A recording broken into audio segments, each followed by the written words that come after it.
ஓம் நம சிவாய. இன்றைக்கு நாம சிந்திக்கிற மந்திரம் 1312. சட்கோணம் தன்னில் ஸ்ரீம் ஹ்ரீம் தானிட்டு அக்கோணம் ஆறின் தலையில் ரீங்காரமிட்டு எக்கோணமும் சூழ எழில் வட்டம் இட்டு பின் மிக்க ஈரெட்டு அக்கரம் அம்முதல் மேலிடே. இதுக்கான கமெண்ட்ரி என்ன கொடுத்துருக்காங்கன்னா, Shreem is the bija of Mahalakshmi, Hreem is the bija for Shakti, Hreem is the bija for Prakriti and Mahamaya, the mother of the universe அப்படின்னு கொடுத்துருக்காங்க. இன்னைக்கான பாடல் இந்த சக்கரத்தை எப்படி வரைகிறதுன்னு சொல்லி கொடுத்துருக்குறாங்க. ஒரு நிமிஷம். சட்கோணம் தனில், சட்கோணம்னா 6 கோணங்கள் கொண்ட நட்சத்திரம் இல்லையா? அது தன்னில் ஸ்டீம் ஹ்ரீம் தான் இட்டு, ஸ்டீம்னா மகாலட்சுமி, அனைத்து செல்வங்களுக்கும் செல்வங்களையும் கொடுக்க வல்ல மகாலட்சுமி தேவியின் மந்திரம் பீஜ மந்திரம் ஸ்டீம். ஹ்ரீம், ஹ்ரீம் புவனேஸ்வரி தேவியோடது. நம்ம இந்த புவனாபதி சக்கரத்தோட பாட்டிலே நம்ம பார்த்தோம் அந்த பஞ்சாட்சரி மந்திரம். அந்த பஞ்சாட்சரி மந்திரத்துல ககராதி, அகராதி, சகராதின்னு சொன்னாங்க. அதுல பாத்தீங்கன்னா ஹ்ரீம் ஹ்ரீம் முடியும். 3 ஹ்ரீம் இருக்கும். அந்த 3 4 6 5 அந்த 15ல 3 ஹ்ரீம் இருக்கும். அதான் புவனேஸ்வரி மந்திரத்தோட முடிக்கிற மாதிரி, அது அனைத்துமே அவதான் அப்படின்னு சொல்ற மாதிரி அந்த மந்திரம் இருக்கும். அந்த கடைசியில சகல ஹ்ரீம் அப்படின்னு வரும். கையில ஹ்ரீம், ஹசகல ஹ்ரீம், சகல ஹ்ரீம் அப்படின்னு வரும். அந்த ஹ்ரீம் புவனேஸ்வரி மந்திரம்னு சொல்லியிருந்தாங்க. அந்த புவனேஸ்வரி மந்திரத்தையும் மகாலட்சுமி தேவி மந்திரத்தையும் நம்ம அதுல அந்த 6 கோணத்திலையும் அந்த 6 நட்சத்திரத்திலையும் இட்டு அக்கோணம் 6ன் தலையில் ரீங்காரம் இட்டு அந்த 6 கோணங்களுக்கு மேலையும் ஹ்ரீம்னு எழுதி எக்கோணமும் சூழ எழில் வட்டம் இட்டு பின் அந்த எல்லா கோணங்களும் சூழ எழில் வட்டம் இடணும். நல்ல அழகான வட்டம் இட்டு மிக்க ஈரெட்டு அக்கரம் அம்முதல் மேலிடே. ஈரெட்டுனா 16 அக்ஷரங்கள். அம்முதல் 16 அக்ஷரங்கள் இருந்தது. அந்த 51 அக்ஷரங்கள்ல அந்த 16 அக்ஷரங்கள்ன்றது உயிரெழுத்துக்கள். அந்த உயிரெழுத்துக்கள் 16 எப்படின்னா ஆ முதல் அம் வரைக்கும் வரும். இதுல அம்முதல் சொன்னது அந்த சமஸ்கிருதத்துல அம், ஆம், இம், ஈம் அந்த மாதிரி இருக்கும். அது அந்த இதுல அம் முதல் 16 வரும். 16 உயிரெழுத்துக்கள் வரும். அந்த இதையும் அந்த அந்த வட்டத்துல இடணும் அப்படின்னு சொல்லியிருக்காங்க. இந்த சக்கரம் எப்படி வரையணுங்கிறத தான் இதுல சொல்லியிருக்கிறாங்க இன்றைக்கான பாடல்ல. இன்னை வரவிருக்கிற 3 பாடல்கள்லையுமே இந்த சக்கரத்தை பத்தி தான் பாட போறாங்க, பேச போறாங்க. அனைவருக்கும் நன்றி. வேற யாராவது இருக்காங்களா? கிருத்திகாமா இருக்காங்கம்மா. கிருத்திகாமா வாங்கம்மா. வணக்கம்மா.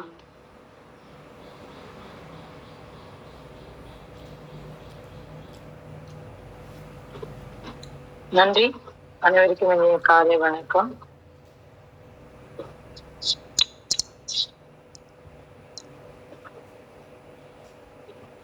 இன்றைய மந்திரம் 1312,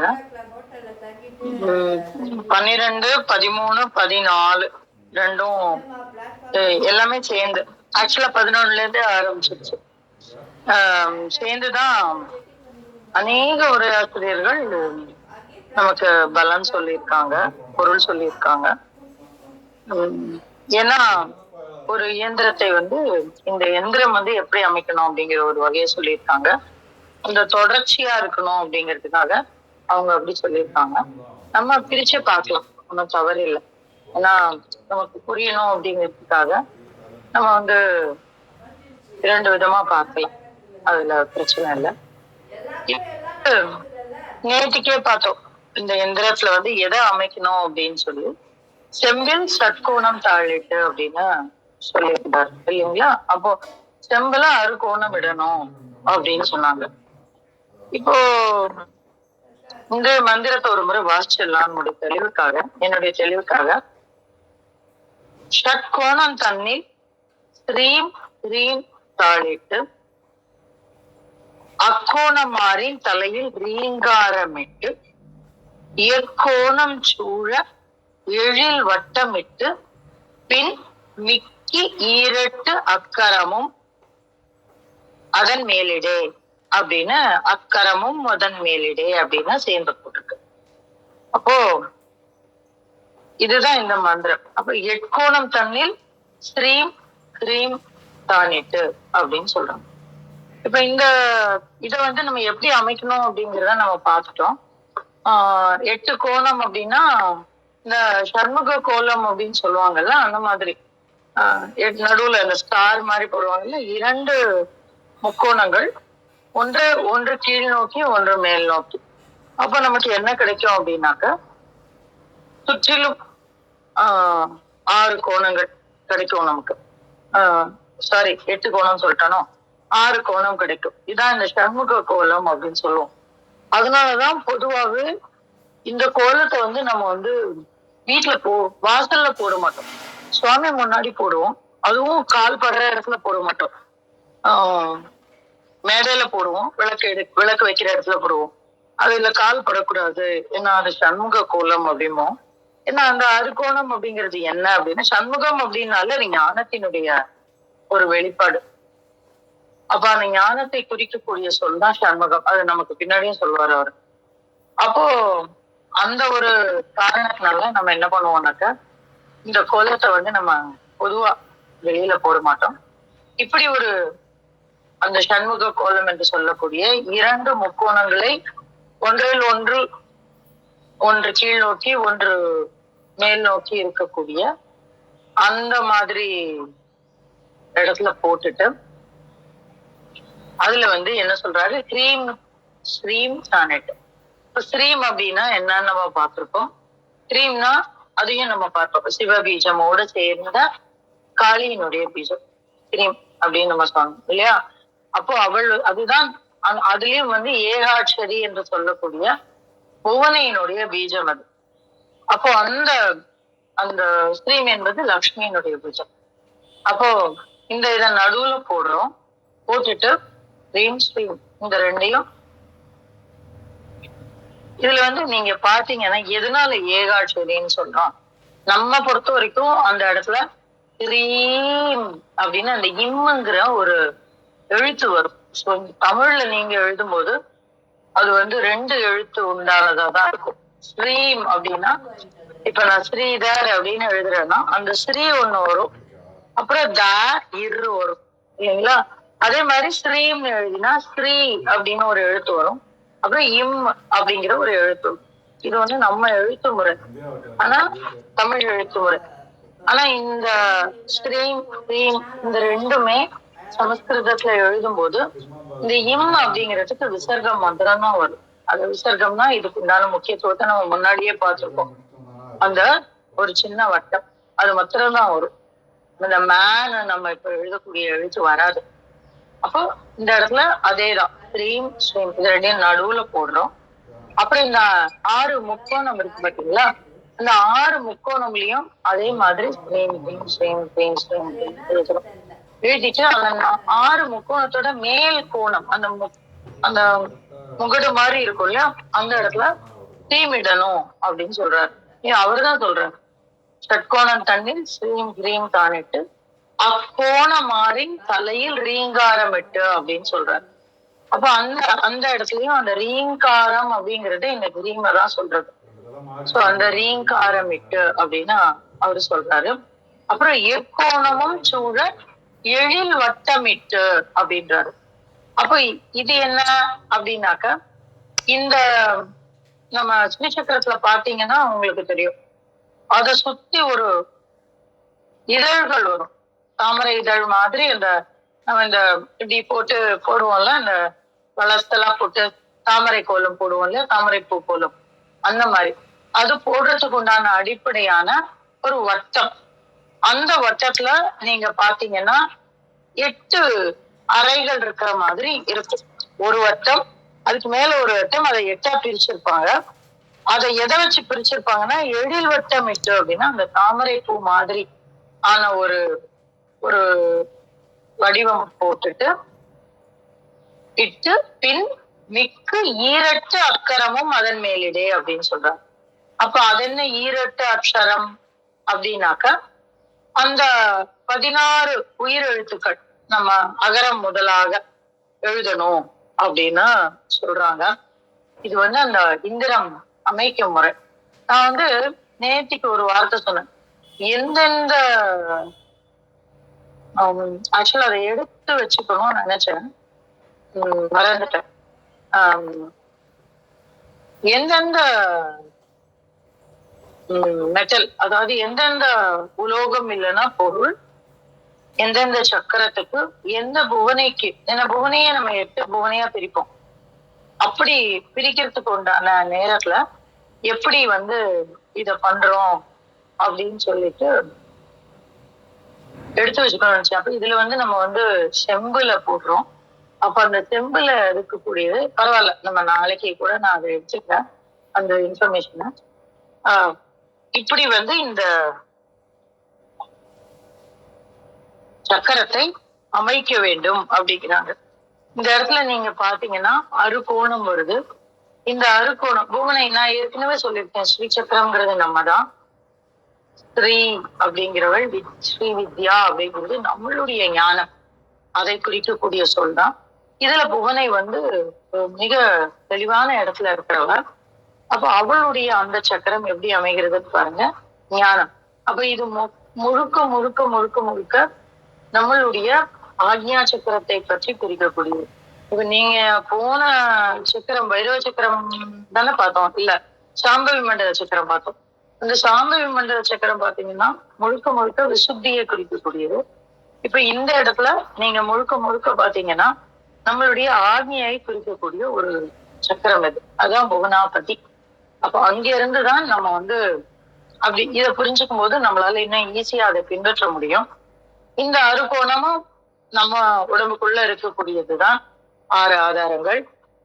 அதுல இருக்கக்கூடிய அந்த கோணங்கள், அப்ப இந்த 6 ஆதாரம் எப்படி அமையுது, அதுல இருக்கக்கூடிய அந்த மேல் நோக்கிய அந்த அந்த அந்த ஷண்முக கோலத்துல 2 முக்கோணம், ஒண்ணு கீழ் நோக்கி இருக்கு, ஒண்ணு மேல் நோக்கி இருக்கு. அப்படிங்கும் போது அந்த மேல் நோக்கிய அந்த முகடு நம்மளுடைய ஆக்ஞைக்கு மேலே இருக்கக்கூடிய அந்த லலாடம் என்று சொல்லக்கூடிய அந்த பகுதியை குறிக்கக்கூடிய ஒரு இடமா நம்ம புரிஞ்சுக்கலாம். அதுக்கப்புறம் என்ன சொல்றாரு, அறுகோணம் அப்படிங்கிறது நம்ம அந்த முகத்தை சுற்றி இருக்கக்கூடிய அந்த எழில் கோலமிட்டுன்னு சொல்றாருல, அந்த மாதிரி அது நம்ம அதை சுத்தி, அப்புறம் அதுல வரக்கூடிய அந்த இதழ்கள், இது எல்லாமே நம்மளுடைய முகம் அமைப்பை நம்ம மனசுல குறிச்சுக்கலாம். நீங்க இன்னும் புரிஞ்சுக்கணும், இந்த காது மடல் நம்ம ரொம்ப அழகான ஒரு இடத்துல அமைஞ்சிருக்கு. 2 பக்கமும் அந்த காதோடைய இதழ்கள் விரிஞ்சிருக்கு. நீங்க யோசிச்சு பாருங்க, இந்த இந்த காதோட அமைப்புல நம்ம இன்னும் நம்ம முகத்தை சுத்தி இப்படி ஒரு காதினுடைய அமைப்பு இருந்தா எப்படி இருக்கும்? ஏன் அப்படின்னு நான் சொல்றேன் கேளுங்க. இந்த நாதம் என்கின்றது நம்ம ஏற்கனவே நம்ம அதை பார்த்திருக்கோம். திருமூலர் நமக்கு அதை சொல்லி கொடுத்திருக்காரு. என்ன கொடுத்திருக்காரு அப்படின்னா, நாதம் என்பது காதினால் கேட்கப்படுவது மட்டுமல்ல. அப்போ அந்த காதுங்கிற உறுப்போடு சம்பந்தப்பட்டதா இருந்தாலும் அதை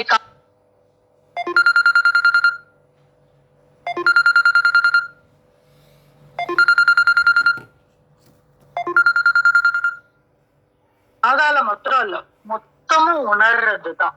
அப்போ நம்ம இந்த முகத்துல சுத்தி அந்த அந்த நாத பரவுவதை நம்முடைய முகத்தில் இருக்கக்கூடிய ஒவ்வொரு செல்லும் முதல்ல புரிய ஆரம்பிக்கும்.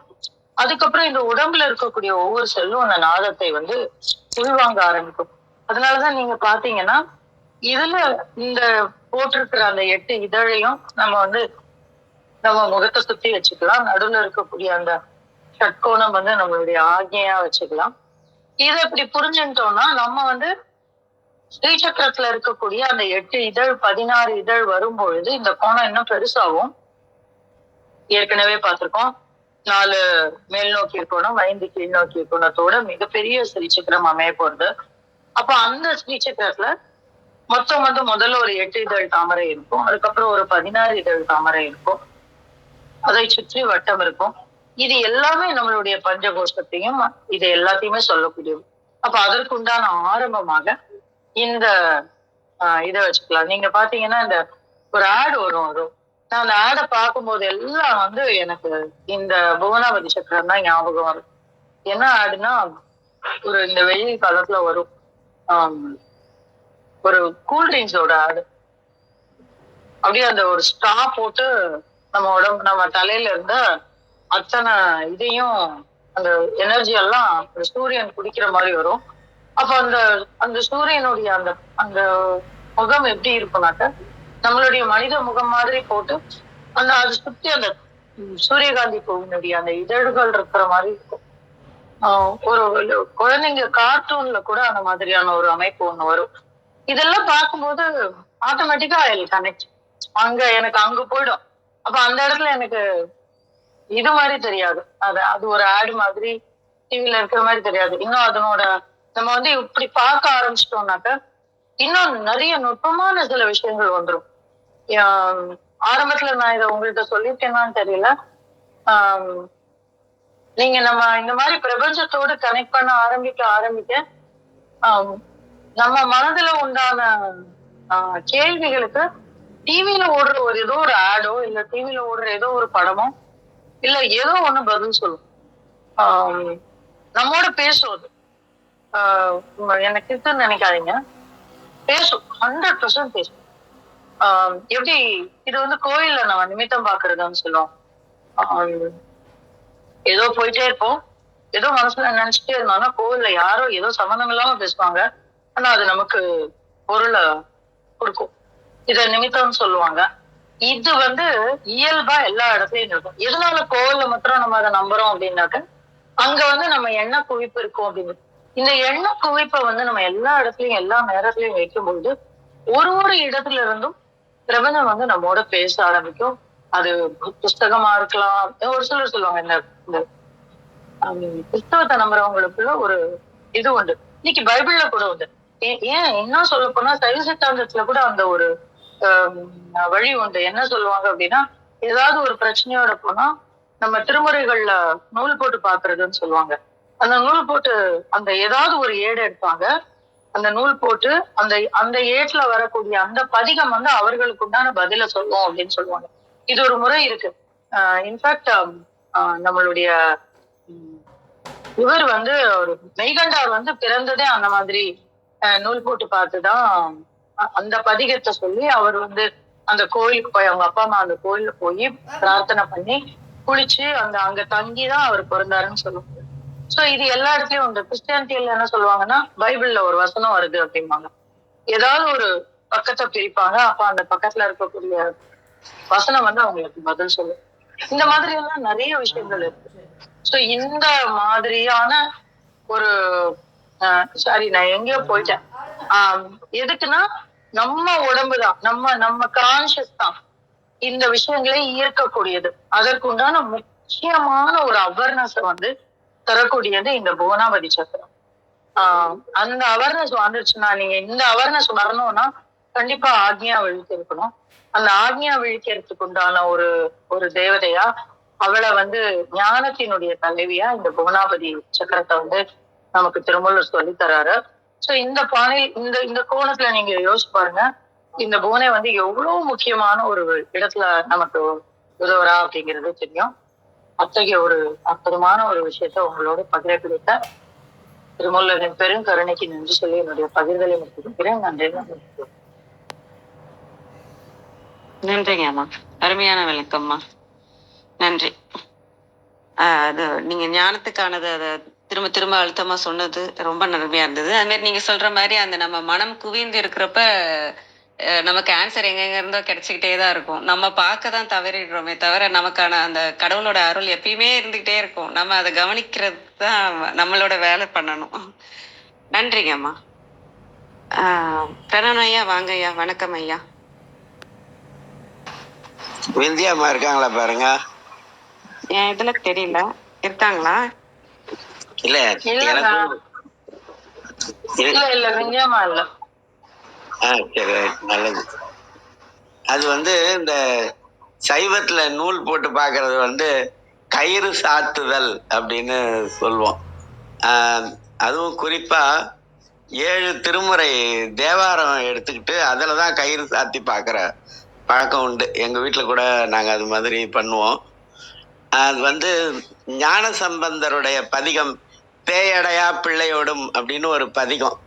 அததான் பெண்ணாடத்துல இருக்கக்கூடிய மெய்கண்டாருடைய அப்பா அம்மா குழந்தை வேணுங்கிறதுக்காக கயிறு சாத்தி பார்ப்பாங்க. அப்ப பேயடையா பிள்ளையோடும் அப்படிங்கிற அந்த பதிகம் வரும். அப்ப திருவேன்காட்டுல போய் அந்த 3 குளம் இருக்கும். முக்குளத்துல நீராடின பிறகு பிறந்த குழந்தை தான் அது. அதாவது சத்திய ஞான தர்சினிகள் அப்படிங்கிறவரு தான் வானுலகத்துல இருந்து அவங்களுடைய நாத விந்துல கலந்து குழந்தையா பிறந்தாங்க அப்படின்னு. அதனாலதான் சத்திய ஞான தர்சினி, அதனாலதான் அவருக்கு மெய் கண்டார் அப்படின்னு பேரு வச்சதா சொல்லுவாங்க சைவத்துல. அது மாதிரி ஒரு விஷயம் இருக்கும். அதான் கயிறு சாத்துதல் அப்படின்னு சொல்றது. இதுல நான் சொல்றதுக்கு ஒன்றும் இல்லை, ஏன்னா இது எல்லாமே விஷுவலா பண்றது. அதுல ஒன்றும் இல்லை. ஆனா என்ன ஒரு விஷயம் அப்படின்னு சொன்னா 16 நிலை சொல்வோம். சரியை, கிரியை, யோகம், ஞானம் அப்படின்னு சொல்லிட்டு அதுல ஒன்னொன்னுலயும் 4 நிலை சொல்லுவோம். சரியை, கிரியை, யோகம், ஞானம் அப்படின்னு சொல்லிட்டு. ஆனா அதுல ஒன்னொன்னுலயும் 4 வரும். சரியைன்னு எடுத்துக்கிட்டோம்னா சரியில் சரியை, சரியில் கிரியை, சரியில் யோகம், சரியையில் ஞானம் அப்படின்னு சரியையே கூட ஞானத்துல கொண்டு போய் நிறுத்தும். அது மாதிரி இது கிரியை. நம்ம கோவிலுக்கெல்லாம் போகும்போது அந்த குருக்கள் சொல்லக்கூடிய அந்த மந்திரத்தை நம்ம நல்லா கவனிச்சு பார்த்தோம்னா அவரு சொல்வாரு, மந்திரலோபே யந்திரலோபே தந்திரலோபே அப்படின்வாரு. அந்த எந்திரம் அப்படிங்கிறதும் ஆன்மீகத்துல வழிபாட்டுல ரொம்பவும் இன்றியமையாதது அது. ஆனா அது என்னன்னா அந்த 16ஆம் நிலை இருக்கு பாருங்க, ஞானம் அப்படிங்கிற அந்த நிலைக்கு போயிட்டா அது தேவையா அப்படின்னு எனக்கு தெரியல. ஆனா இந்த கிரியை அப்படிங்கிறது ஞானத்துல கொண்டு போய் நிறுத்தும். கிரியையில் சரியை, கிரியையில் கிரியை, கிரியையில் யோகம், கிரியையில் ஞானம் அப்படிங்கிறது. அந்த ஞானம்ங்கிறத கொண்டு போய் நிறுத்துறதுக்கு தான் இந்த 16 எழுத்துக்களை மேல விடணும் அப்படின்னு சொல்லியிருப்பாங்க. அப்புறம் ரீங்காரம் அப்படிங்கிறது என்னன்னா, ரீங் அப்படிங்கிறது எழுத்து, அந்த காரம் அப்படிங்கிறது சாரியை. அந்த சாரியை சேர்த்துதான் நம்ம எழுத்த சொல்லும் போதே சாரியை சேர்த்து தான் சொல்லுவோம். அதே மாதிரி இது வடமொழி எழுத்துக்கள், தமிழ் மொழி எழுத்துக்கள் அப்படின்னு வேறுபாடு பார்க்க கூடாது. அங்க இதை வடமொழியில பேதம் அப்படின்னு சொல்லுவோம். வேறுபாடு பார்க்க கூடாது. நம்ம எழுத்து அப்படிதான் எடுத்துக்கணுமே தவிர அது என்ன பீஜியம் அப்படிங்கிறது விஷ்ணு சகஸ்ரநாமத்துல கூட ஏதோ ஒரு ஸ்லோகத்துல வரும். அது மாதிரி இது அக்ஷரம். அப்புறம் இந்த அக்ஷரம் அப்படின்னு சொல்லும்போது சாதாரணமா இருக்கும். ஆனா இந்த சக்கரத்துல எழுத்து போடும்போது அது தெய்வீகமா இருக்கும் அப்படிங்கிறது தான். அந்த தெய்வீகத்தை ஸ்டெப் பை ஸ்டெப்பா கொண்டு வர்றதுக்கு திருமூலர் நமக்கு சொல்லி தராரு. அதை நம்ம எடுத்துக்கலாம். ஆனா இப்ப இதுல ஒரு விஷயம் என்னன்னா, இந்த பார்வை இல்லாதவங்க இதை அது மாதிரி பண்ண முடியாது. ஆனா என்னன்னா பாட்டை மட்டும் மனப்பாடம் பண்ணி அதை சிந்திக்கலாம். அது மாதிரி பண்ணிக்கலாம். பொதுவா எனக்கு விஷுவலா இது இருக்கிறதால எனக்கு ரொம்ப இது சொல்ல தெரியாது. நன்றி. நன்றிங்க ஐயா, அருமை ஐயா. வாங்கம்மா விந்தியாம்மா, வணக்கம்மா.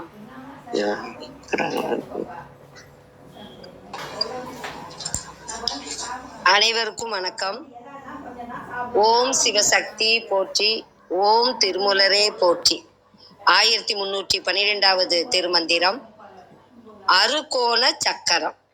திருமந்திரம் சட்கோணம் தன்னில் ஸ்ரீம் ஹ்ரீம் தானிட்டு அக்கோணமாரின் தலையில் ரீங்காரமிட்டு எக்கோணமும் சூழ எழில் வட்டம் இட்டு பின் மிக்கு ஈரட்டு அக்கரம் அம்முதன் மேலீடே. திருமந்திரத்தின் பொருள்: சட்கோணம் தன்னில் வரைந்த அருங்கோண சக்கரத்தில் ஸ்ரீம் கிரீம் என்று எழுதி அருகோணத்தின் 6 முனைகளிலும், அக்கோணத்தின் 6இன் தலையில் அர்த்தம், ரீங்காரம் அமைத்து எல்லா கோணங்களையும் சுற்றி அழகிய வட்டம் அமைத்து மிக்கு ஈர் 8 அக்கரம் அம்முதல் மேலிடே, அதன் மேல் பின்னர் 16 உயிர் எழுத்துக்களையும் வரைக. சட்கோணம் அருகோணம், ஈர் 8 அக்கரம் 16 உயிர் எழுத்து. பழங்கால தமிழ் உயிர் 14 எழுத்து, மெய் 35 ஆக 51 எழுத்துக்களாக இருந்துள்ளது.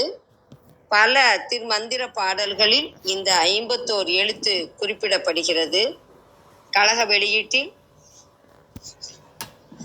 அருமையாக விளக்கம் அளித்துள்ளார் உரையாசிரியர். அருகோணத்தில் ஸ்ரீம் கிரீம் வரைந்து அழகிய கோண 6இன் உச்சியில் ரீங்காரம் இடுக. அதன் மேல் எல்லா கோணமும் உள்ளடங்கும்படி அழகிய பெரிய வட்டம் இடுக. அதன்கண் 16 இதழ் வரைக. 16 இதழிலும் அகர முதலிய உயிர் எழுத்துக்கள் 16ஐயும் மேல் வரைக. வட்கோணம் அப்படின்னா வன் கூட்டல் கோணம், அழகிய கோணம் என்று பொருளாகிறது. அனைவருக்கும் நன்றி, வணக்கம். சிவசிவ. திருச்சிற்றம்பலம். நன்றிங்கம்மா. சரிங்கம்மா. வேற யாருக்காவது ஏதாவது சொல்லணுங்களா? கேள்விகள், கருத்துக்கள் இருக்குங்களா? தளத்தை நிறைவு செஞ்சுக்கலாம்னு நினைக்கிறோம். அனைவருக்கும் நன்றி. இன்று இணைந்த அனைத்து உள்ளங்களுக்கும் எங்களது மனமார்ந்த நன்றியை தெரிவித்துக் கொள்கிறோம். தளம் நிறைவு பெறுகிறது. நன்றி. மீண்டும் நாளை சந்திப்போம். நன்றி.